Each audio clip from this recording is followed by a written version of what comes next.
All right, great week of practice. Very proud of this football team. The focus has been on Florida. Obviously, Florida's a great team. Dan Mullen's done a tremendous job. The quarterback's an outstanding player. Great defense. But you know what? We're going to play the Swamp. Our team's going to be ready, and we'll give it our best effort. You've had some good weeks. You've had some bad weeks in your career.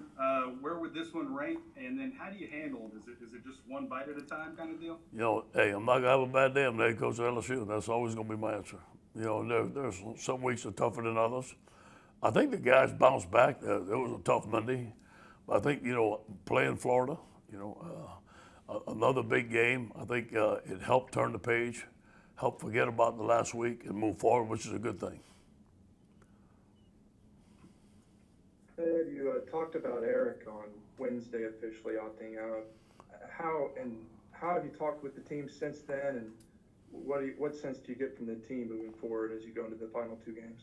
Yeah, I've seen that they practice very hard. The guys have been in good spirits. We talked about Eric. We wish him the best, and obviously we're going to recruit him to come back. And other than that, the team's been fine. Hey, Coach, with Eric gone and Torrey not available, can you talk about the tight end position and I guess maybe getting Cole Taylor up to speed and the dynamic? You know, is he more of an inline guy? Can you spread him out and like you did with Eric, get that vertical? Oh, there's no question. In fact, he's more suited to be outside. I mean, he's a big, tall, athletic tight end. Needs to grow into his body, get a little bit more physical, but he has since he's been here. Again, he's only a freshman. And then we got Nick Storrs. Nick's a big man, and we're going to play him. A guy we got from baseball. We expect him to play. I'm excited about it. He's excited about it. I can't wait to see those two guys play. Yeah, I want to ask you about Nick. You know, I know he hasn't had a chance to have a lot of time, but you know, can you work in maybe a gadget play with him, use that right arm? Yeah, if we do, I'm not going to tell you, but that's a good idea. I may put it in tomorrow. Hey, Coach, transitioning more to receivers, I know Kayshawn had a big day, you know, last weekend. I mean, but who are some other guys that have really stood out this week in practice that you think are kind of ready to handle a little bit of a bigger load? You know, Coy Moore looked good. John Trey Kirkland, obviously I'm waiting for John Trey to have a breakout. Just a tremendous young man, been with us all the time. Jeray Jenkins, all those guys that look good in practice, and I think they're going to do well.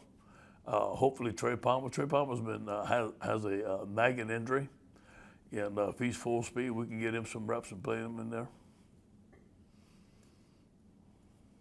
Hey, Coach, how's it going? Going good. Obviously, winning the game this weekend would be huge, but what are some other little things that you would like to see going on around you with the players? What are some things that can add up to bigger things to get this thing back on track? You know, just having a great trip, staying focused just like they are, having a great Friday, getting on the plane, have some great meetings, come out very spirited, fighting for 60 minutes, eliminate mental errors. You know, we're going to have to win the turnover battle. We have to control the line of scrimmage.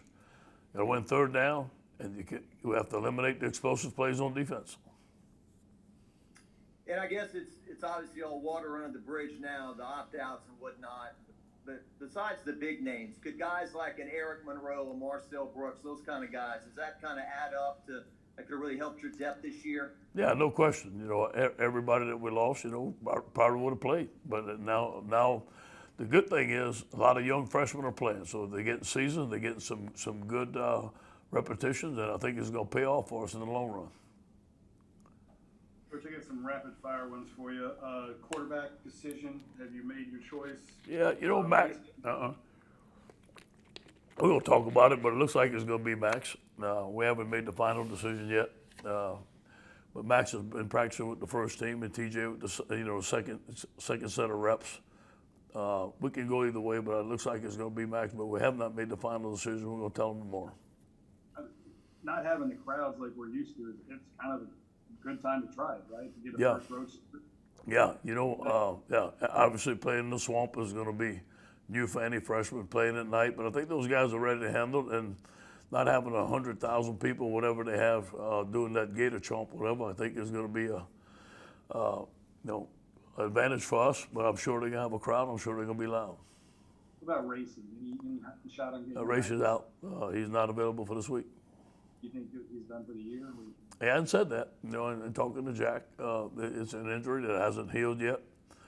And so we can't say that yet. And this one, I'm not looking for the, I don't need you to give me the full definitive answer, but so much of the criticism on defense has been levied at Bo and his defense, but it seems the secondary, where you've got two veteran coaches, is where most of the problems are. Are you satisfied with the job Corey and Bill is doing for you this year? Yeah, you know, listen, those guys are busting their tail, man. I watch them work every day. Those guys have been very loyal to me. Everybody has.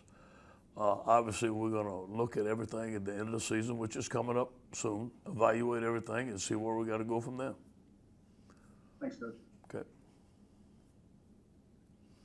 No rapid fire questions for me. I got just one. But when did you hear about the self-imposed bowl ban for this year, and how much does that change what plans y'all had for the offseason? Yeah. Well, it's I think that Thursday. I think it started sometime around Tuesday. Yeah, Tuesday. That they came to me from the athletic director to see if what I thought. And I thought it'd be, if we could do it this year, I thought it'd be an advantage for us, not have to do it next year. But that decision was finalized on Wednesday, I do believe, and that's when we announced it. Coach, I know that the conditions may be a little bit different, but the job that Jabril did on Weidemeyer, the tight end from A&M, I know some bad conditions, but is there a similar scheme that he can maybe, you think, help you at least control to a degree? Yeah. Pitts. Yeah, and I believe in Jabril. Now this is going to be more of a challenge. This guy's one of the best players in the country, and he proved it to us last year. We couldn't stop him last year. And I think Jabril can do a good job of. Obviously, that guy's going to make some plays. Jabril's not going to be perfect. But if we have anybody that can cover him one-on-one, I believe in Jabril. Okay, thanks everybody. Go Tigers.